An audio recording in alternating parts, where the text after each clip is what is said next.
Rock, verify range, go. Range green. First stage tank pressing up.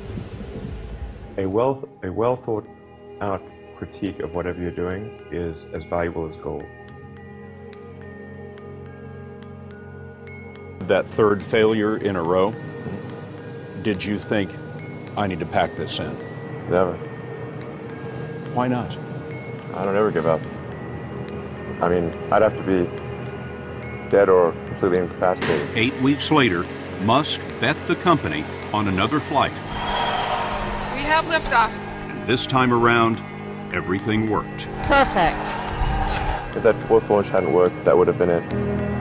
We would have not had the resources to mount a fifth. Successful entrepreneurs probably come in all sizes, shapes, and flavors. Some of the things I've described already, I think, are very important. I think really an obsessive nature with respect to the quality of the product. Really liking what you do, whatever area that you get into.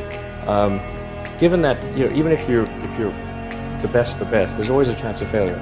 So I think it's important that you really like whatever you're doing. If you don't like it, life is too short. When my brother and I were starting our first company, instead of getting an apartment, we just rented a small office and we slept on the couch. We had just one computer, so the website was up during the day and I was coding at night. 7 days a week, all the time. You just keep going and get it done. Put $90 billion, like 50 years worth of brakes into solar and wind, to Solyndra and Fisker and Tesla and Enter1. I mean, I had a friend who said you don't just pick the winners and losers, you pick the losers.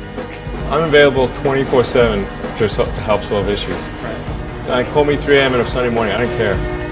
But his bets paid off. We didn't just repay the principal, we actually repaid it with interest and a bonus payment. So ultimately the U.S. taxpayer actually made a profit of over $20 million on this loan. Work like hell. I mean, you just have to put in, 80 to 100 hour weeks every week. If other people are putting in 40-hour work weeks and you're putting in 100-hour work weeks, you will achieve in 4 months what it takes them a year to achieve. A natural human tendency is wishful thinking. So a challenge for entrepreneurs is to say, well, what's the difference between really believing in your ideals and sticking to them versus pursuing some unrealistic dream that doesn't actually have merit?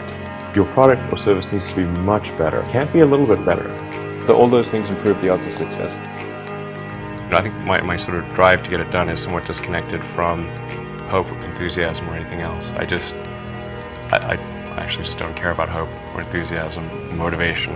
I just give it everything I've got, irrespective of what the circumstances may be.